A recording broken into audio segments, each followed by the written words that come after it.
Good morning, everyone. I'm Christian Barnes. I'm the CEO of TGS Leadership, and I want to thank you for joining us today. My webinar, Great Leadership is Contagious.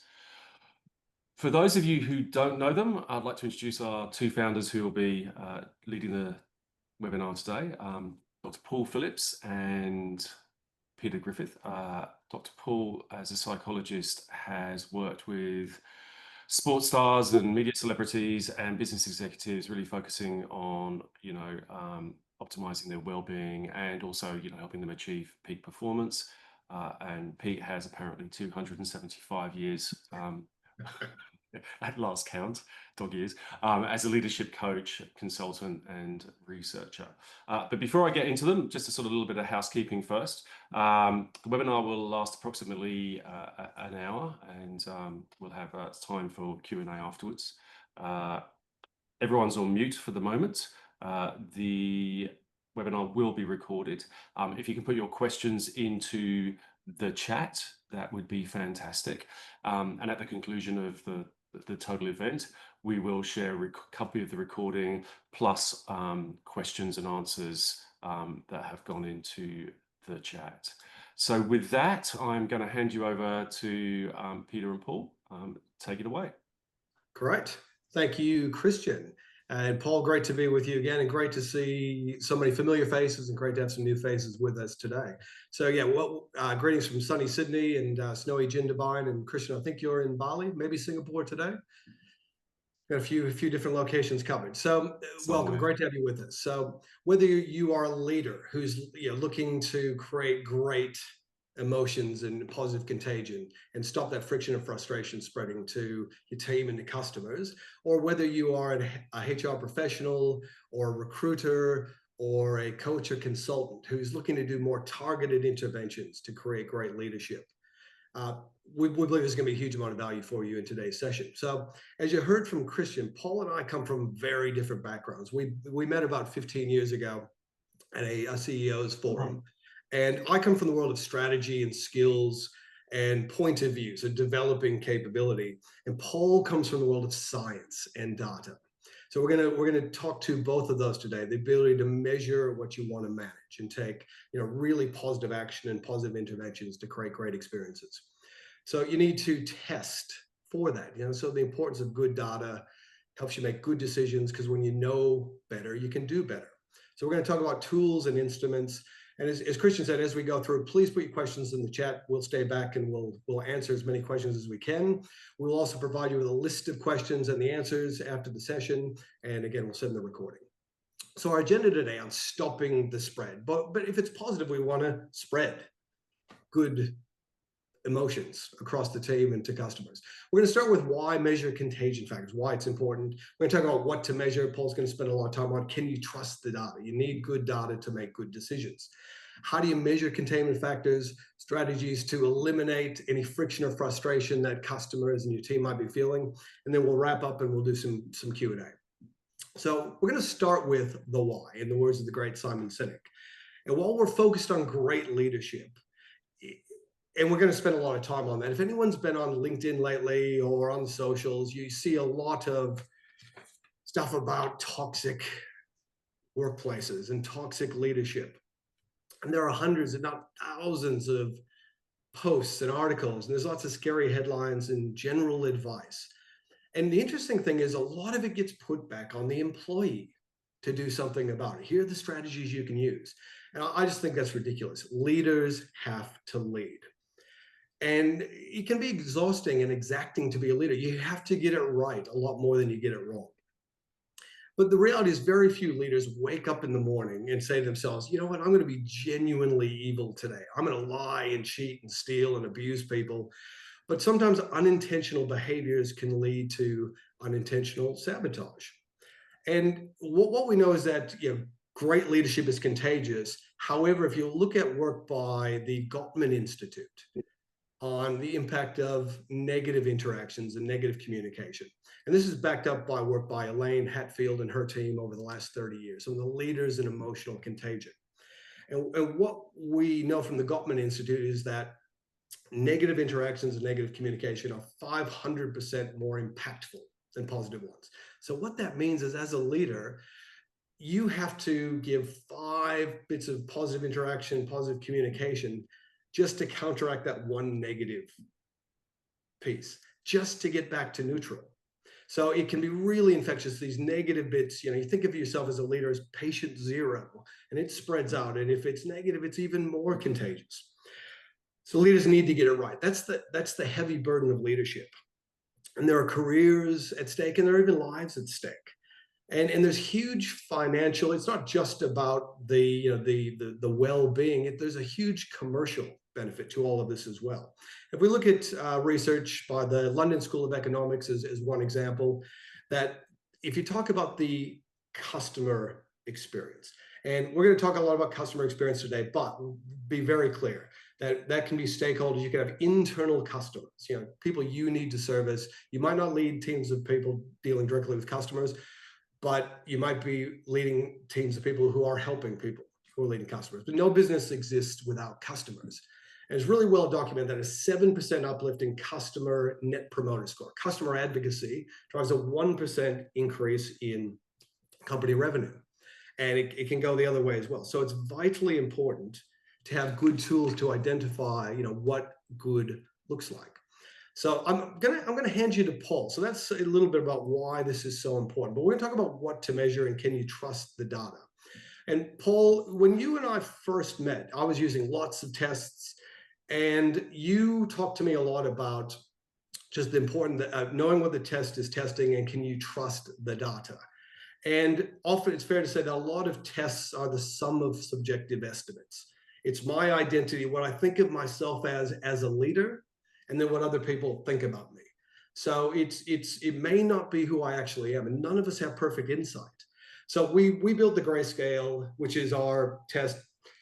178 questions, takes 25 minutes to complete, but it gives some really deep insight into that. So we're going to unpack why it's so important to trust the data and trust the instruments you're using, and talk a bit about why we spent the last few years building the grayscale to this standard and the standard of quality to be able to measure the contagion factor here.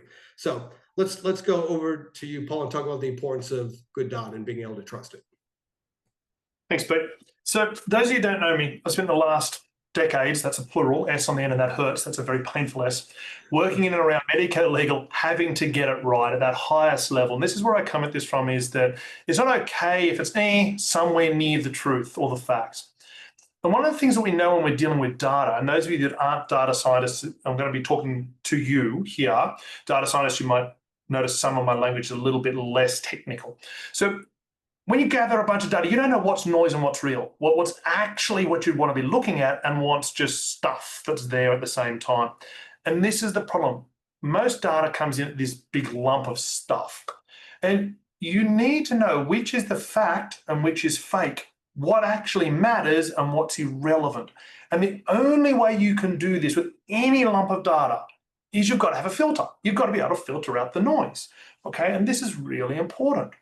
And what we know is that if you can do this well, you start to notice very quickly there's at least two groups, okay?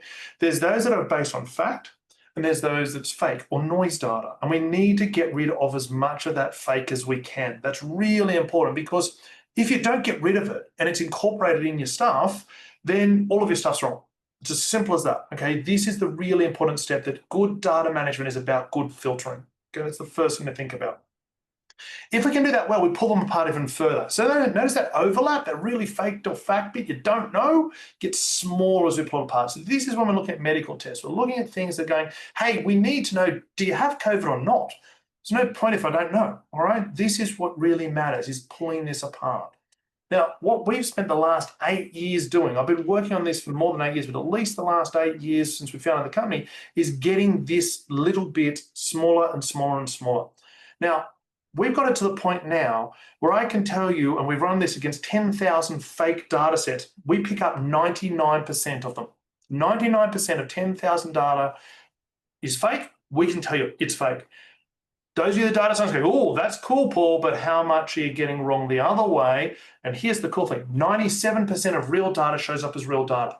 So that means our tiny little overlap there is less than 5%. For those of you that are wondering about 5%, that's criminal levels of certainty. That's a criminal court level. And what we show in the test are those two above. We can tell you which one you're actually looking at. And that's why it matters. So, Pete, what do you think? Paul, it's and probably important. What you impressed upon me is when people do tests, and there's a lot of tests out there well, there's no commercial leadership test other than what you've been developing that actually tests for this, which sounded crazy to me. So there's just no way of knowing whether the results are real or they're random or fake. But I think it's important to mention that it might not be that the leader is faking. We've seen a lot in the hundreds and hundreds of tests we've done where the person is just not fully engaged with the Correct. test. So they're just not paying attention to the questions and things like that. So you still get random and what might appear as fake responses. And we just get people to go back and do it again. And every time they go back and do it again, we get better data. So we have that at that core, we understand, we know that the data is real. And we know what we're dealing with in terms of the leader, their personality, their values and virtues, and then how that spreads out to the team. And the crazy thing is when we started looking at this, how many tests would you say it doesn't matter if you test or not? In fact, there was one example where they go, well, Paul wants to be an airline pilot and he fakes his personality test. He just won't make a very good pilot. I just think that's nuts. I like my pilots to be, good pilots. It kind of helps. So why don't we keep moving, and talk about the causes of contagion? And let's think about this as the leader is patient zero. All right. And it spreads out from them. They can be a super spreader, in some cases. And we really kicked this off at our CEO's forum, and we wanted to unpack personality of the leader, because we talked a lot about enlightened leadership and great leadership. But we had one of the CEOs in our group who said, well, but look, why? It seems like the assholes are winning. Like if you lie, cheat, steal, you get ahead. And that really made us think about what are the aspects of personality and how are those personalities contained in a meaningful way. So the ability to look at the personality, the virtues, and the attachments and unpack that was really important. So Paul, why don't I throw it back to you and talk a little bit about these causes of contagion and the impact and how that spreads. So at the deep level, we believe in personality. Okay, so I'm not going to talk about scales and things that are measuring intelligence. That's a totally different concept. That's a different way of looking at leadership. Generally, though, you'll find leadership falls under two big bags of the personality thinkers and the skill thinkers. Skill thinkers think everything can be taught. Personality says, no, there's something innate about people. There's something about Pete that makes him Pete. There's something about Christian that makes him Christian. There's something hopeful about Paul that makes me me. Okay, that's personality. It's that stable stuff over time. And from personality theory, we know this is kind of locked in around about 10 to 12 years of age. There's a few differences, but it certainly is fairly crystallized by the time you're reaching into adolescence. Now, all of us on this call are hopefully older than that. If not, great for you if you're a 12-year-old leader of business. You're awesome. For the rest of us, we're a little bit older, okay? So there's 5 main trait dimensions that we found. And this is not the same as the NEO. If you know the NEO is a different concept here. So we're looking at things like whether you're fact or emotion driven, if your strategy short or long term, if you're about the ego or the group, if you're about the individual or if you're about the system. And these are the 5 styles of how the personality sets up of dealing with these. So there's that 5 traits. Now, we've taken this a next level further, and you'll notice if you're used to psychological testing that the move is now away from what used to be called one tail towards 2 tails. So what does that mean in plain English? It means that there's 10 different styles, 10 different personalities. So if you're high or if you're low on the score, those are very different. They actually come across as different people, but it's the same unifying dimension underneath. And so we present this to you in this graph. So 5 bars, you can be left or right-handed. One isn't better or worse than the other. That's really important to understand. There's not a good one and a bad one. That's not how it works. It's simply about if you've got 2 directions, you've got to make one left and right or up and down. That's, unfortunately, as humans, that's our limited way of working with the world. And that deep personality structure, that stuff is how you naturally operate. It's your easy spot. It's the stuff that doesn't cost you cognitively. And we'll talk about that later. You'll see why that becomes really, really important. Then there's the stuff that wraps around this. So this is the more malleable stuff. This is the things that we've identified as falling into your virtues, your defenses, your attachments, and your motivations. And we measure those. And what we're looking for here is, and we've made this as one tail, so in other words, higher, better. And what that means is that you are contained, your personality style is filtered. Now, we use the analogy or metaphor, I always get confused which one's which, on the website, we talk about this idea of blue light, okay? If you're just seeing the end product of blue light, you don't know is that a blue light with a clear filter or a white light with a blue filter. You actually can't tell the difference. And this is the same here. You don't know if it's coming from the personality or the containment factors. You're just seeing the product of that. It's only if you can test both separately and accurately and know it's truthful data, you can figure it out. And why would you want to bother doing that? Because then you know what to change if you need to change something. This is the source of all the contagion, the leaders at this deep level. And Paul, it's really important. We look at, say, on the left-hand side, they're not all green. You don't have to be a superhero. You don't have to be great at everything. It's being able to really look and understand what your personality is naturally oriented to in terms of how you drive results. And the right side is, are you able to drive results without burning people out? Can you manage it in the right way? And we'll show more graphs as we go through. We're not capturing everything on the right side. There's 11 factors we're capturing. But we can do targeted interventions here. So we might move on to that. This is the leader's personality and what wraps around that, how they orientate themselves to the world, and what then spreads out to the team and customers. Let's look at what they're spreading. So what contagion factors do we need to measure? So Paul, might hand back to you to talk about more how this emanates out from the leader, from patient zero. Totally. So that last stuff was the cause. Now we're going to look at the effect. So this is where it gets interesting from those of you working with other people, i.e. all of us pretty much. And what we're arguing is that there are 4 main themes of all sorts of contagion. And these are about anxiety, stimulation, conformity, and ambiguity, okay? If you get these right, so if your leadership, performance, personality, and your contagion are in that nice zone, generally you're going to have a good impact on this. Now, this is where this gets very important. This is how you affect others. It's the other's anxiety, the other stimulation. Not you as a leader. Sorry, narcissist. It's not all about you. Okay, today we might talk about someone else other than you.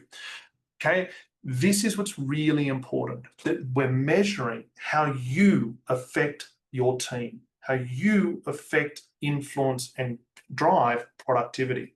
That's where it becomes a contagion. And if it goes well, it's nice and great. But it doesn't always go well, okay? There are elements of our personality that we've got to look at, and sometimes what we're doing is making it worse for the team. We're increasing their anxiety. We're getting the stimulation wrong. We're making them being too conformist to us. And we're sometimes being a bit ambiguous, and our people don't know what are we on about. They're like, oh, I don't know what to do. This is the 4 big factors. They're 4 contagions that can damage productivity. They create what we're now seeing coming around with the concept of psychosocial risk. That's what that's all about, okay? So you need to look at this. And as Pete said, you don't need it all green, okay? And I'd also suggest, maybe if you're all red like this, you probably shouldn't be a leader. Just saying, I'm hoping this person ain't the boss, because otherwise, run away, okay? And Paul, a really important point to mention again. Look, it's rare that we see, all green, but it does happen. But the leader might have one element here that the 3 of them might be green, and often the one we see that might be slightly red or low or lower is things like conformity. So and then again, ability to be very targeted and then we can work backwards to unpack what aspect of the leader's virtues and values and their personality is creating that impact on the team. And similarly, we can then do an assessment of, okay, where are they having an impact on the team in a way that's less positive? And again, we can do some interventions. We'll talk about some strategies as we go forward.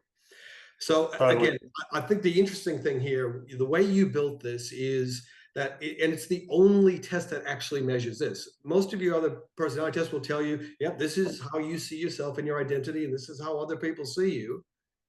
And they'll make some loose correlations to what impact that might have. This is actually a scientific measurement of impact on psychosocial safety and potential risk.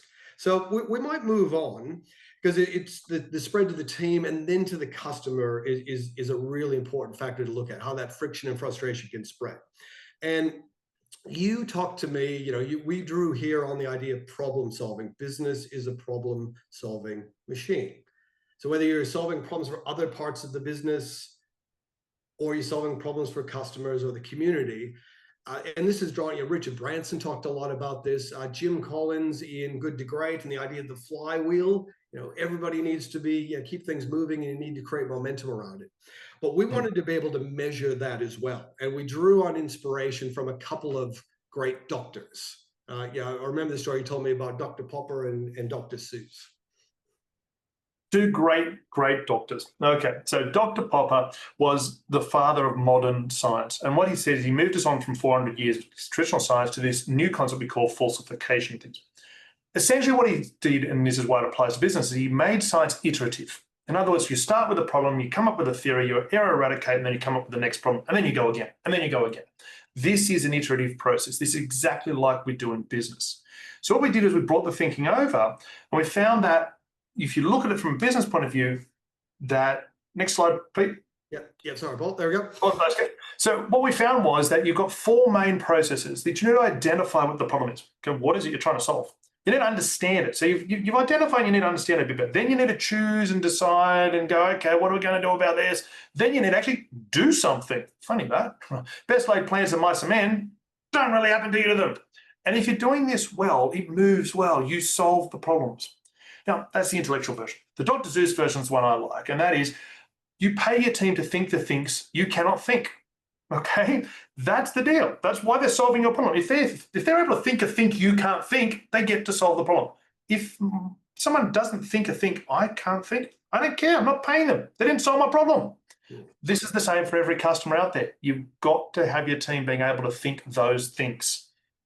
So Pete, in more normal English, will tell you how this works. And look, Paul, when you drew on that work of Popper, and we were able then to unpack that in those key stages of business problem solving, we were able to see that then when that psychosocial safety, the team can function well, that flows out to the ability to identify, be really interested in customer problems, and then have the knowledge and know how to solve those problems and come up with great ideas and solutions. But really importantly, be able to quickly respond and make good choices, because you've got lots of options, and then execute those solutions effectively. But we know that it's not always good. And when this is working well, we almost don't feel it. But there's often a lot of sand in the gears, and the wheel doesn't spin that well. Paul, do you want to talk a little bit just about some of the negative consequences of problem solving? Totally. So when our lead is not working well, and therefore there's contagions affecting the team, then the team isn't able to think the thinks. That's the whole problem. And what do we get? We get this poor customer engagement. The customer's like, you're not actually solving my problem. The team's not relating to the customer. They're not getting what the problem really is, and they don't respond well. And if they do come up with a solution, it's possibly inconsistent or totally ineffective. It's like, hey, we moved the chairs. Titanic's still sinking, boss. Yeah, but I moved the chair. It's awesome. The chair is now here. That's not a great solution. I'm just saying you're still all going to drown and die. Okay, this is why you've got to be able to have your team think the things that the customer needs them to think. Okay, that's the real important point. So I keep coming back to Dr. Seuss. So Pete, back to you. Yeah, no, thank you, Paul. And this to me was really powerful, because it helped me really understand the connection between, again, psychosocial risk, whether it is well managed or poorly managed, and how that affects the function and the performance of the team, and then how that spreads out to the customers, and the ability, again, to really targeted interventions. And we'll talk more about this in just a bit. And look, if people on the call aren't convinced of the relationships here and the correlations, and how this spreads, we look and we go to some more science. There's this thing called the Pearson corollary scale. All right, basically it is comparisons between two things, and it looks at if one changes, does the other change, and in what manner. And a perfect correlation is if this one moves an equal amount. This one goes down, this one goes down. That's a 1.0 correlation.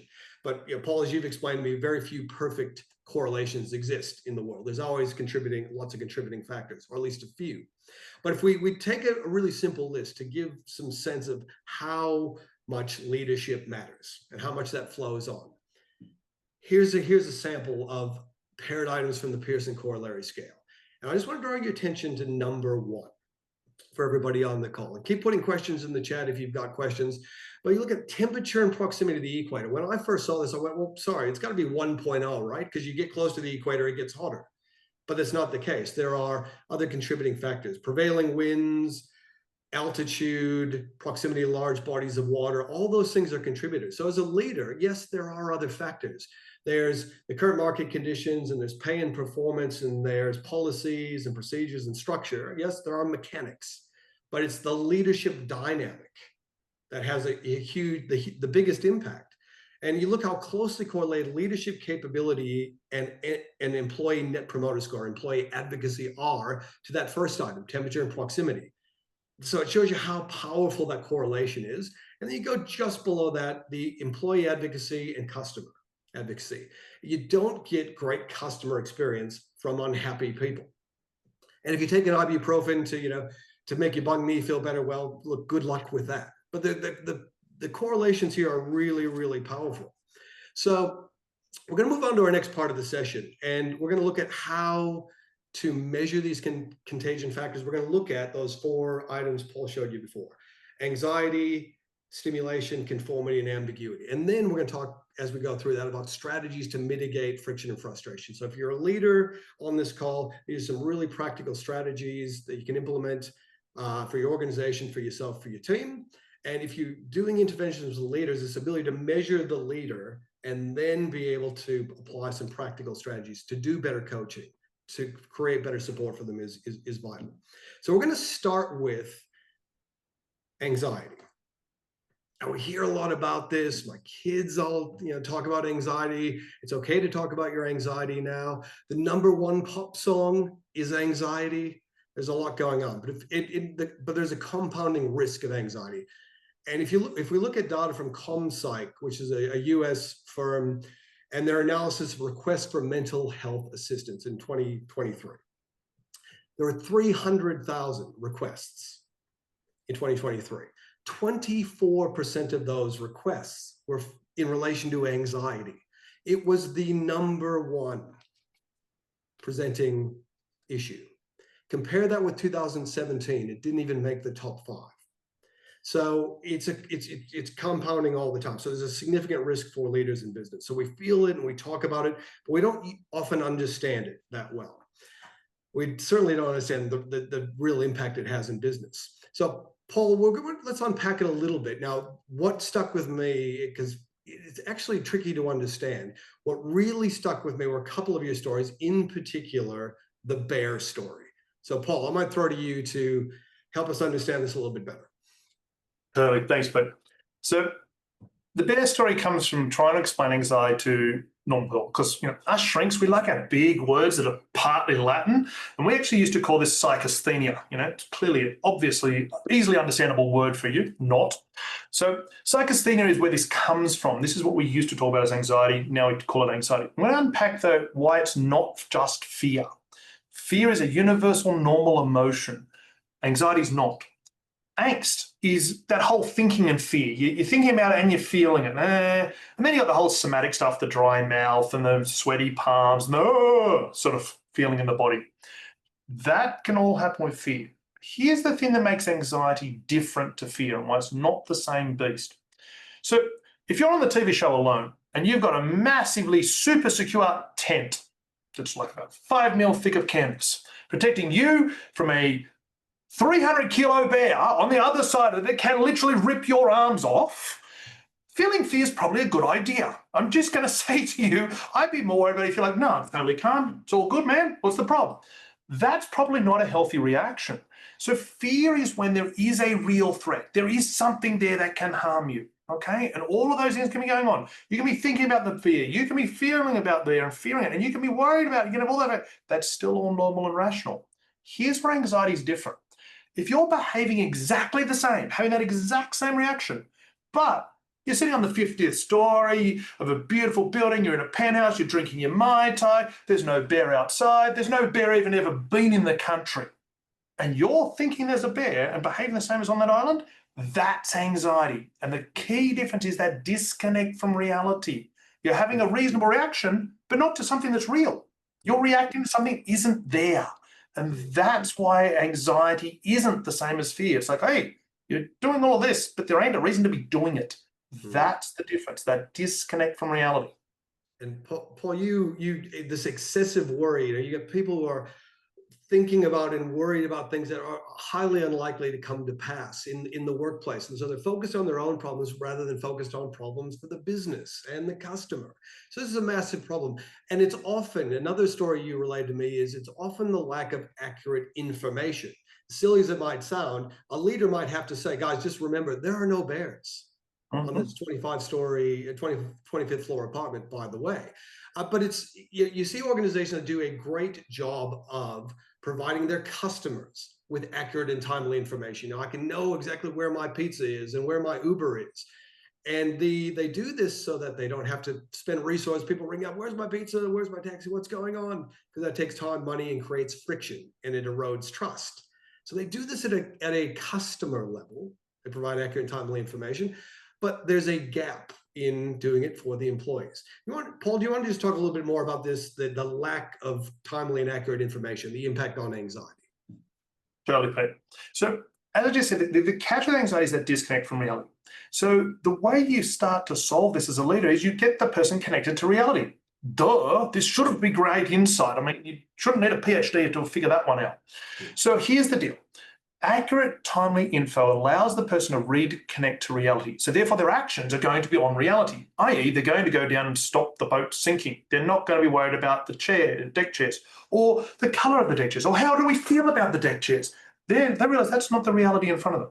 So this is the thing.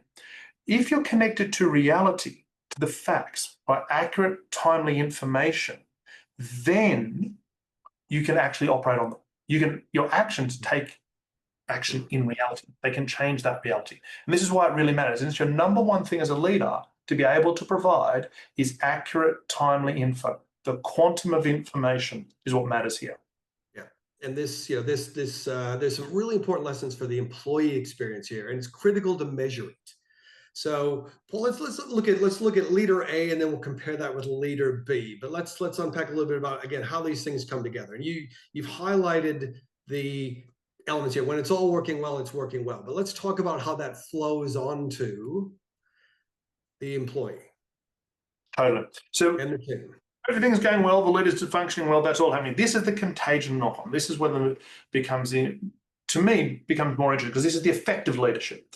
And if we look at this leader, we can see the anxiety scores pretty good. So what does good mean? It's in the green. So what does that actually mean? This is a really important thing. It's not the leader's anxiety. This is no longer about the leader. Okay, I sound like I'm quoting The Simpsons here. The leader. This is important. What we're saying here is how does the leader affect the team? Okay, poor narcissist, sorry, not all about you again. This is about the team. If we lower the team's anxiety, they're able to function better. They can think the things the customer needs them to think. That's the whole point. You're freeing up their cognitive apparatus.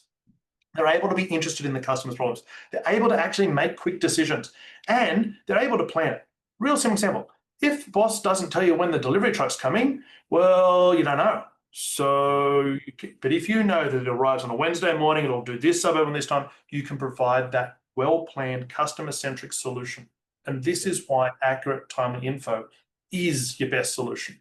Yeah, and we know, Paul, like when it's working well, all this flows. It's almost like a hygiene factor. Nobody gets any prizes when it's going well, but everybody's up in arms when it's not working well. And let's talk again about the ability to get really targeted and zoom in on and understand aspects of the leader's personality and their containment factors. Over to you, Paul. Totally, Pete. So this is where we look at this. So the deep personality structure is driving part of it, how the person naturally operates, and therefore they think the things as the leader. But sometimes that's not contained so well. So if the person's driving out of emotionality rather than fact, that's okay if it's an emotional task. But if that's not contained well, so if they're really worried about their relationships, and do they love me, do they love me not, they're driven out of that. That's what non-anxious attachment's all about. Then they're going to be driving off non-facts. They're going to be driving into fear and into those emotional states. And this becomes contagious to the team. So what we see happens here is that because of that attachment style, we see their anxiety impact on the team goes up. They are more likely to foster and fuel and fan, all those sorts of words, anxiety, making it worse. And this means the team becomes anxious. And if the team becomes anxious, again, Dr. Zeus, you can't think the things someone else wants you to think. If you're so worried about yourself, you're all in you, You can't really connect with the client or the customer. You don't know what they're doing. And so this is what happens is then the person can't focus on the customer problem. They slows down decision making. What am I deciding on? Don't know. Oh, did I do this? Am I losing my job? And it makes them more and more ineffective. More and more they fail to deliver the solutions. And this is the compounding effect of anxiety. So Pete will give us some solutions now. How do we stop this? Yeah, and I think, again, we just want to make the point that while we use the word customer here, this could be internal stakeholders that your team is working with. You might lead a team of people who need to collaborate and understand other problems of people in the business. But if they're not focused on that, they can't collaborate well. And then that doesn't flow on well. So look, if we look at some really practical strategies and where we've worked with organizations to move from being less like leader B and more like leader A.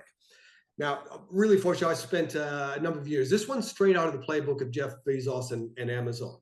It's a little strategy called the customer chair. And I was fortunate, I worked with AWS, Amazon Web Services, for a number of years. And then they have a leadership culture. Everyone needs to be a leader. But the customer chair is a great one in terms of anxiety. And there is a chair in the room that is empty, and that is the customer's chair. So it puts the team's focus back on something concrete and what we're here to do, what we're here to focus on, which is the customer. So rather than go, well, what's Paul doing? Why is Christian saying that? Where do I sit in the pecking order? All those thoughts that go on, it gives you an anchor point back to that to alleviate some of that anxiety. And I had a retailer who took this to the next level. They had customer personas in the room. They had the tradie, and they had the single parent, and they had the retiree. And every conversation and decisions being made related back to, well, sorry, how's this going to impact our retiree customer? So really powerful strategy I'd advocate, particularly for organizations looking to be more customer-centric, because anxiety can kill customer centricity. Two other simple strategies, and if I draw like the bear analogy, which I love, is the ability to cascade vision strategy and refocus the team again on what's important. And I worked with a major global financial institution. We went and surveyed everyone in the business, and some of the questions were around, how well do you understand the vision and strategy on a 10-point scale? Not surprisingly, the executive team scored that 8, 9, 10. They were really close to it. But if you went 2 levels down, you were getting scores of 3, 4, sometimes 2. So people are really unclear about where are we going, how are we going to get there? And this wasn't about putting, a nice fancy image on the wall and some nice strategy pillars. This was about engaging with the team so they not only absolutely understand it, they can ask questions about it, they can challenge it, and they can contribute to it. So it's a very specific strategy to cascade vision and strategy. A lot of organizations don't do this well. Really, really critical. And the last one, just to quickly share, every high performance organization I've worked with over 20 plus years will have some form of regular pulse checks. This is, again, checking back and making sure people have timely and accurate information about how they're going, where they're going, and how they can get there. And this is that ability to, monthly, at the very least, check back with everyone and ask questions like, how are you going? What do you think's working well? What's not working that well for you? Where do you need help? How can I help you? What are you focused on over the next couple of weeks? And the ability to drill down, not just focus on business results, because a lot of those conversations come back to results. It is about the activity. How are you going? How are you feeling and performing? And your capability, your mindset, your emotions, how you feeling. And being able to pulse check that regularly is critical to alleviating anxiety. So we're gonna keep moving on. So this is a little bit like that pizza and that Uber information. You got to be giving people regular and timely information. So we're gonna move on to something that's probably even less understood: stimulation. This is about minimizing boredom and burnout in the workplace. Now, Paul, when you and I first started working on this, I believe in psychology they use the term arousal. Now, that's probably not the right word to use in business. All right, so we went to stimulation, but we hear a lot about burnout, a little bit about boredom. But if we look at the impact, most recent Gallup State of the Global Workplace survey, 2024, 79% of people were not actively engaged and motivated. This is a failure of leadership. You think about it, in really challenging times, in tough times, leaders have to do better. So it's vitally important, but not that well understood. So Paul, I'm gonna get you to unpack this, but I do remember, and I wanted to start with, I know a topic that's very near and dear to your heart, something you love to talk about, the open plan office. Let's start there. Let's start there. Okay, this was a great idea. Yes, maybe. So if you're a high stimulating person, you like stimulation, you run at that level. So if you like the snow skiing and the scuba diving and the jet skiing and all these sorts of things, a highly stimulating environment may float your boat. And a lot of leaders are wired this way. And this is okay for you, but you're not the team. Okay, you've got to remember that. You're not the team. And so the team people, they may not like being in this environment where all the noise and the chaos is going on around them all the time. They might actually find that overstimulating. And when you get overstimulated, you can't think the things someone else needs you to think. Okay, you get all in your own headspace again, and that means your productivity goes down. This is why we're seeing with open plan offices, it does work for some teams some of the time. And this is the really trick that people are forgetting.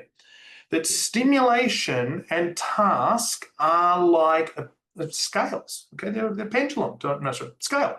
So what I'm saying there is sometimes if you're doing some task, you need to be up. And sometimes if you're doing some task, you need to be down. I'm not talking about emotion down, I'm talking about happy, sad, I'm talking about energy levels, okay? This is really important. So what's tricky here is, and this is the real important thing, people don't operate at the same energy level for the same task all the time, okay? So you may be up today for this task, you might be down for it, okay? This is the whole point of jobs. Good job design means you don't do the same task every single time, because that's boredom and just hellish, really. So this is where the open plan offices come in from. Pete. Sorry, Paul, you know that leaders, what we often forget is leaders have a natural immunity to stimulation and anxiety and ambiguity. They have a higher tolerance for it. So they create these environments that suit them. But we've got to remember 70% of the population isn't wired for leadership. They suffer under these conditions. The other one you impressed upon me was the chamomile tea and the Red Bull story. Yes. Now, this is not cash for comments. I'm not getting paid by Red Bull. Okay, calm down, everybody. And Red Bull here is a metaphor. So what I'm saying here is very simple. If your team, because this is about their stimulation, are a team that needs to be jacked up, that's the way they operate. They might need the heavy metal music, the ping pong table, the 4 o'clock shots of Red Bull, and this is the way they run to be productive for that task. That's cool. But if they're the reverse sort of team, or they're in the different, but they need the chamomile tea, they might need the kind of mark music on, they might need calm and quiet and library type environments. If you get this wrong, it's not going to work. If I go into the library and I'm like, yeah, it's awesome, guys, here's 10 shots of coffee, I'm going to be told to get out. Okay, this is the whole point. It's about the team stimulation and figuring out where are they at, where do they need to be at for the task. Now, please don't give you, there's another trick here, but this is the more straightforward way, but there's a cool trick if you're a good leader. Yeah, let's talk about a couple of those strategies. And again, really important, Paul, even though you are sponsored by Red Bull, this is not a cash for comments session. I know you like your chamomile tea, but look, if we talk about the practical strategies, and the ability to measure it. Let's talk about some of the measurements before we move on to the strategies. Now, we know that when it's all good, it's all good. It's almost like a hygiene factor. But what are some of the telltale signs, some of those small behaviors and aspects of the leader's personality which can trigger big impact? Totally, Pete. So, and just for those of you wondering, why do we focus on these? Remember that 500% point Pete made. This is what this is about. This is loading on that 500%. Fix this, it's 5 times more effective. That's why we talk about this a bit. So if you've got that short-term thinking, so you are a person that operates really well with immediate resources and immediate solutions, thinks the emergency room doctor, this type of scenario, the emergency workers, this is where they operate really well. Now, the catch is, if that's not well contained, so if they are driving always towards the sensation of, yeah, it's awesome, it's a fight, here, and they're not concerned, they're overly concerned with the outcome. So they don't care about the process. They're willing to burn their people through. They're willing to churn and burn on their staff. This is not great. They will actually drive the team into an overstimulated state. As we just said, overstimulated team can't think the things for the client. They're thinking their own things. They're no longer a productive team. And this is what happens. You drive the stimulation in the wrong direction, up or down, okay? I've worked with leaders and they're like, everyone must be quiet time. I don't work that way. This task needs me to be up, okay? Any of us that have done presentations as leaders know you've got to get yourself in that energy space to present. You don't want to be deadpan unless that's your whole thing. So what happens is team stops thinking the things they're supposed to think. They get distracted. They can't focus. And no surprise, they don't really perform well. They don't execute because they're either too high or too low. This is the consequence. And it's easy to infect. You can see how this can flow on to customers in a big way. The team is overly, if they're bored or they're highly agitated or overstimulated, that has a big flow-on effect to the customers. And again, the ability to measure this is really critical. So you can take targeted interventions. Now, a couple of strategies, a couple of simple strategies. A number of people on the call may be familiar with a great book written by a gentleman called Mihaly Csikszentmihalyi called Flow. And really simply, it looked at how do you keep people in balance? And there's this strategy about doing individual flow analysis, which works beautifully. But flow is about recognizing that you need to set challenges for people to get stuff done in business and to hold on to people. You want to give them more stimulating, challenging tasks, but you also need to build their skill. And individual flow analysis is being aware of, as a leader, if you raise the challenge, but you don't give people the requisite skill and support, they can get stressed. This is where disengagement and departures arrive. So if you've got problems with retention, it can often come here. People are overly stressed because of the challenge. But the same flows the other way. If they've got the skill and they're up for a challenge and you don't give it to them, they get bored. And the same thing happens, they leave. So if you're looking at attrition, this is a core root cause of attrition in a lot of businesses because people aren't operating in flow. Keeping people in that flow channel is important. Simple example, we've got an aged care provider, a couple of high performers in their business. They've been, to retain them, they've given the task and the challenge of presenting to the board. They learn more, they get more exposure, it helps their careers. But they're not just throwing them to the wolves and giving them that challenge. They're giving them strategies, structures, process. I'm spending a lot of time coaching them on executive presence, executive communication, so they can meet that challenge. And you know what? 15 months later, they are absolutely killing it. Like they're performing, so they're more likely to stay, they're more likely to perform, and they're better leaders so they can support others in the business. Now that's one simple example. And look, two other quick ones in terms of managing this stimulation. Paul, you alluded to this a moment ago. It can be really difficult to change somebody's motivation, and find the right level of stimulation. It's sometimes easier to rationally switch the task, act your way to a better way of performance. So great example of this, working with a major bank. We had the payables and receivables group that have to ring customers, deal with late payers and things like that. They love doing spreadsheets and they love doing analysis, but they have to ring customers and they avoid that task. So the task switching was simply to say, when they're in the morning and they're chatting to all their colleagues, their energy is up and they're more gregarious, they then set the task to ring the customers, have more positive, empathetically assertive conversations with the customers then. In the afternoon, when their energy levels are dropping, they can go back to those tasks they love doing and they're good at, doing their spreadsheets and doing their analysis. Great way of just keeping people in flow, and task switching is a simple strategy. Final one is straight from the book of High Performance. And it's about modifying the metrics. Mountaineers don't keep focused on the summit all the time, especially at high altitude. You're just going to get anxiety if you're focused on that. What they focus on is the next 8 steps. And so this in business is about creating different metrics. And I've got a tech company that is under huge competitive pressure. They've got new people coming into the marketplace. They're struggling and they need to pivot, but their team is not hitting numbers and not hitting numbers. Focusing on the outcome isn't helping. So what they pivoted to is modifying the metrics. So they're focused on customer conversations, customer interactions, customer events, and doing all the inputs they know will eventually get them the output. So this modification of the metrics is a really simple way to better manage people's stimulation. So we're going to keep moving. So this boredom and burnout can have a massive impact. But we want to move on to our third key one, conformity. And then we'll go to ambiguity. We look at this as the silent killer of innovation. And it's corrosive because it actually can feel good when people are conforming, because everybody thinks my ideas are great and nobody seems to be disagreeing. But it's false alignment. And if we look at some of the data, you look at the McKinsey survey, 87% of execs believe innovation critical for business success. But you counteract that with the Gallup study, 70% of employees strongly believe their opinions don't count. And you don't get innovation unless you're tapping into a number of different ideas. And most organizations, their people and their customers have the answer to most of their problems. And that same number, over half of those people avoid giving feedback, even if it's constructive. So it's corrosive in a number of ways. And it's killing lots of organizations' pipeline of innovation. But let's understand a little bit better and go to the measures. Paul, you and I talked about the HIPPO, H-I-P-P-O. Talk to us a little bit about the HIPPO and what it means for conformity.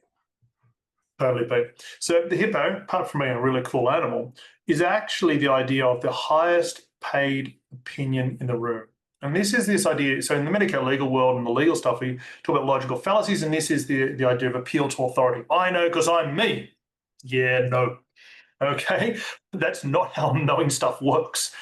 This is very, very common. Just because a person has a title, just because a person has a bunch of degrees after their name, and I'm saying that with 5 of them, doesn't mean they know what they're on about. Okay, facts are facts, independent of the person saying said facts.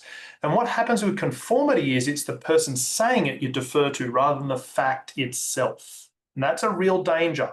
The boss said so. Yeah, okay. I'm sure bosses also said the earth was flat at some point. This is a danger that we've got to avoid. And it doesn't matter which model of team stuff you use. You can use Lencioni's dysfunction, you can use the norming, storming, performing stuff. There's various models. Once you get some trust going, once you get some safety stuff set up, what they all show us is that there needs to be conflict. Now, we're not talking the bashing each other in the head.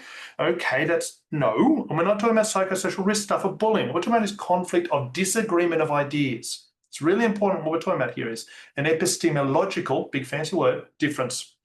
And what we know is that if you force conformity on people, it is absolutely the killer of creativity. Because if I say, hey, we've got to do this, and you're like, yes, we do. And there's nothing creative in that. If they come in and go, oh, what's the boss say? We've got to do what the boss says. That's not going to create a new solution. This is why this sort of conflict is really important. Whether you want to use it, the words innovation, emergent, doesn't matter what language you use, but new ideas don't come from agreement. They can't. And Paul, that lack of healthy conflict, it can often be driven by conformity, but let's unpack where that stems from. If you think about it, again, the leader is patient zero. We know that when it's going well, it's often going well, it feels good and you get good stuff happening. But sometimes, and again, this one can be quite corrosive and subtle, and it often stems from the leader's personality, just small things that can have big impact as they emanate out. Why don't you tell us a little bit about what's going on with leader B and how that flows on? Excellent. So, and this is really interesting because Pete's absolutely right. This one is subtle. It's not as obvious as the stimulation. Okay, stimulation is going to go quick. Oh, got that wrong.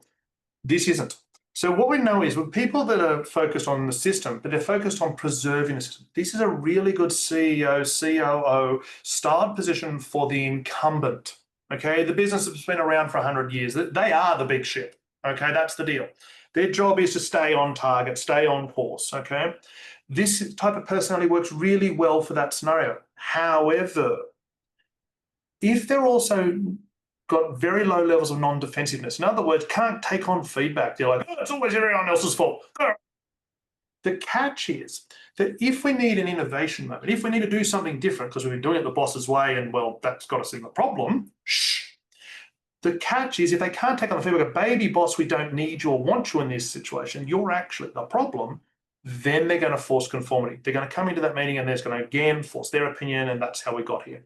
So when it goes bad, what do we see? We see conformity goes up. People defer to the boss, do it the boss's way. The catch is, again, the team isn't thinking the things for the customer anymore. They're not thinking the things they're getting paid for. They're thinking of Struth, if I don't do this, the boss will sack me. Better do what the boss said.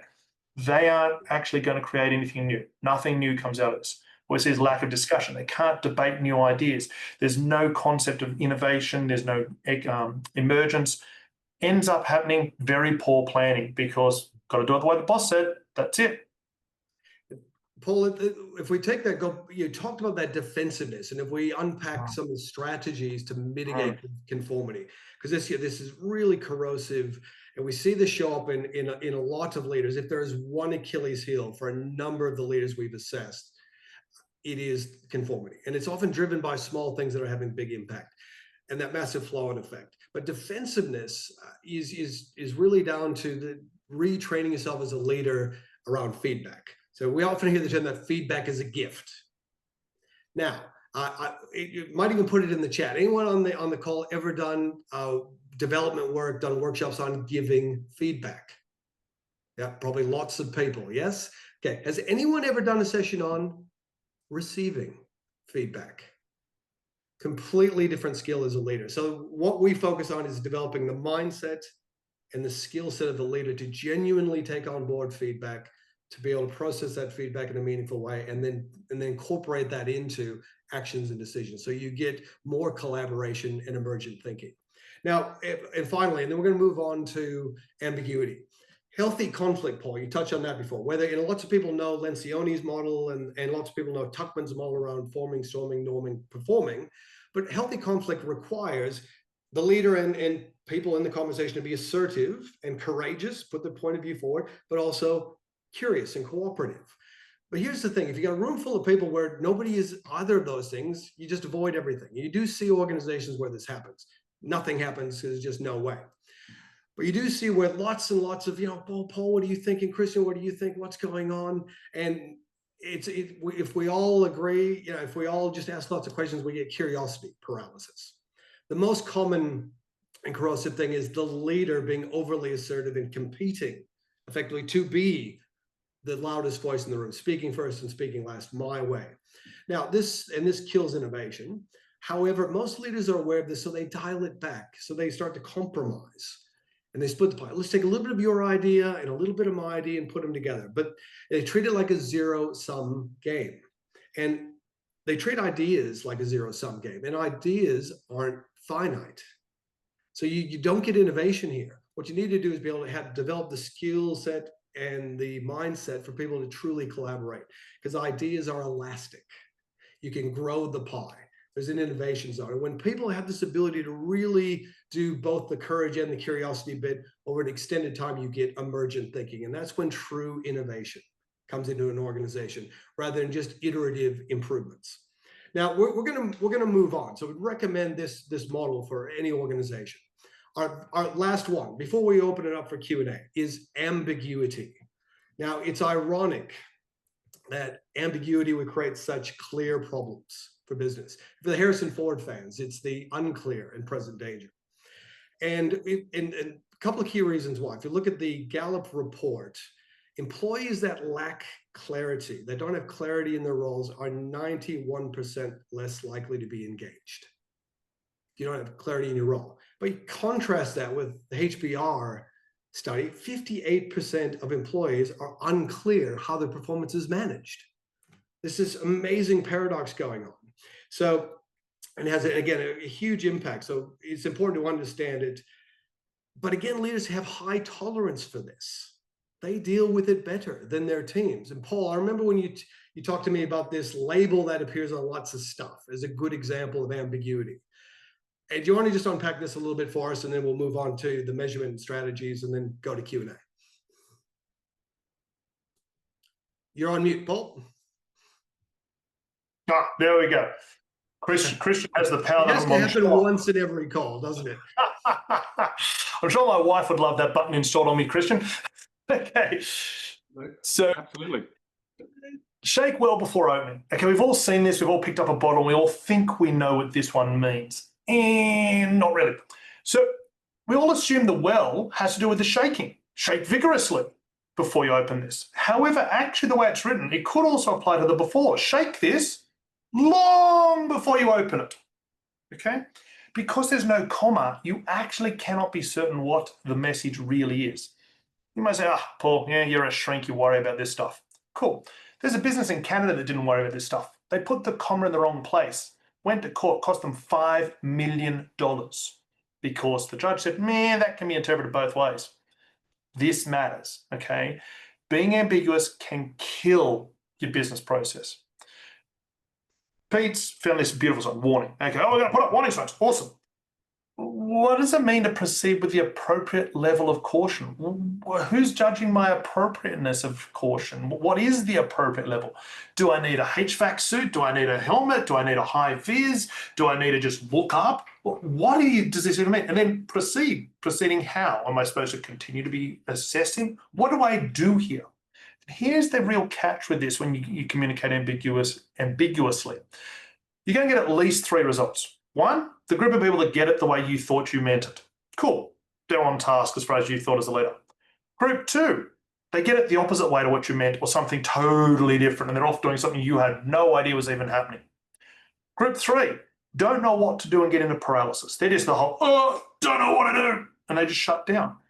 So at a minimum, you've carved up the potential workforce, the potential people helping and contributing by creating ambiguity. You've created at least 3 pathways forward, one of which only helps you. This is the risk of ambiguity. It's going to harm outcome. And Paul, lots of people look at this, go, that's ridiculous. Like they'll work it out. But this is, you think of 70% of the population is not wired to think and feel like that. They're not wired for leadership. Leaders have a tolerance for ambiguity. They move forward and take action. Great example. The reason the Good Samaritan laws exist is so people feel like they're protected, they can take some action, because lots of the population struggle with ambiguity. Now we want to keep moving, so we get to our Q&A. Ambiguity in terms of the measurement. We know if it's going well, we almost don't feel it. It's that hygiene factor. But let's look at the small elements of the leader's personality that can have big flow-on effect. Paul. So if you're a strategist, you're running 10, 20, 30-year strategies. I mean, you're not even thinking next week, next month. That's just not in your framework. So you naturally think over long term. This is great. We need these people. However, if you're also not very sincere and you don't mean what you say, then it's very hard sometimes for your people to know what on earth is fact, what's fiction, what's going on. Okay, this creates this insincerity, this sense of I don't know, this ambiguity. So, classic example, I always sometimes do that. What does that mean? Always sometimes, huh? Or the one that my pet peeve is, I don't disagree. Okay. Does that mean you agree? What's the difference between not disagreeing and actually agreeing? What's that gap? I don't understand the gap. Okay, I can't mind the gap, as the English tell us in the tube, if I don't even know what the gap is. So how does this play out when it goes really badly? Okay, what we see is that the leader, because their comm style, the quality, so this, remember, anxiety is quantity, this is quality. So the quality here is this, that when you're ambiguous, people don't know what to do. And that's a risk. How are you leading a group if your effect on the group is they don't know what to do? That's kind of counter leadership. The impact is, again, I go back to my good old friend, Dr. Zeus. They can't think the things the client's paying them to think because they don't know what to think on. They don't even know. And this creates confusion. This creates inaccurate information because they don't know what they're solving for. They don't know how to solve it. They don't know what skills to use. Should we get this skill or that skill? It's a real nightmare when you communicate ambiguously. Pete's got some solutions. It will be clear. The flow-on effect, Paul, you alluded to earlier, which is that this flows to customers with, in unclear, inaccurate contract and T&Cs and service level agreements, and just the customer, not being really clear about, well, when's somebody going to get back to me? All this ambiguity is a killer of the customer experience. And a couple of final things around strategies as we get to the back end. Normally I do this at a conference, 500 people in the room, and you ask everybody to grab a sheet of paper. And this just is a simple metaphor that we use. Great, everybody grab a sheet of paper, and I give them these instructions. Fold it in half, now fold it in half again, and rip off a corner. Okay, and then everybody opens up the piece of paper, and there are dozens of different interpretations of that message. Some people have got a hole in the middle. Some people have got 4 corners torn off, 2 edges, one corner here. And if I hold up my piece and say, this is what I was actually looking for, just this one small corner here, very few people are aligned to that.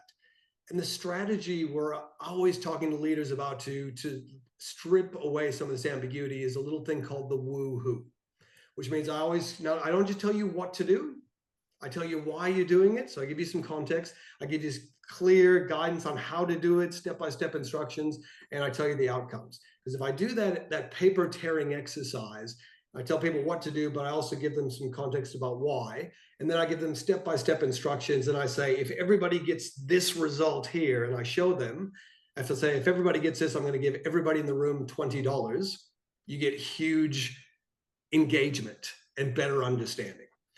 And I'm going to finish with a final strategy to counter what I consider the scourge of humanity, email. It is the most passive aggressive communication device ever devised by man. Because I sent you an email, I didn't get it, I haven't opened my email, it went to my spam, it's crazy. And I worked with a healthcare company, implemented a very simple strategy called the Inform Action Decision Email Protocol. And this is that ability, every email subject line starts with, this is information for you, or this requires your action by this time frame, need your decision by this time frame, and here's the consequence of not making a decision. And that immediately took away a large volume of vague, unpurposeful emails and made, clarity and coherence a watchword for the organization. So it's probably time to wrap up and go to our QA. But before we move to the QA, our focus at TGS Leadership and working with the Grayscale as an instrument is we want great leadership to be contagious. And the importance of good data and measurement is vital. So hopefully we've impressed upon you that that good leadership flows from patient zero, their personality out to their containment, out to that psychosocial risk, which can be measured, and then out to the customer experience, which can again be measured. So we have this ability to see where it's working well, where great leadership is creating great employee and customer experiences, and where small, seemingly not significant elements of the leader's personality can have a flow-on effect to create friction and frustration. And it's even more contagious. So we need to measure what we want to manage. We're going to move to the Q&A. Paul, any final comments on the measurement piece that you want to impress on our viewers? My one key take home for all of you is, if you're using measurements, just assess how authentic can your measurement be if it doesn't assess authenticity. If it's not even doing the job, how authentic can any of those results be? Yeah, that'll be my one view. Starts from that core. If you don't, you need good data, you need accurate data, good instruments to be able to diagnose, and then be able to measure it all the way through. So, guys, in closing, we'd ask you to take action. Talk to us. We've got tools, tactics, interventions. If you want to take the test, it's 25 minutes.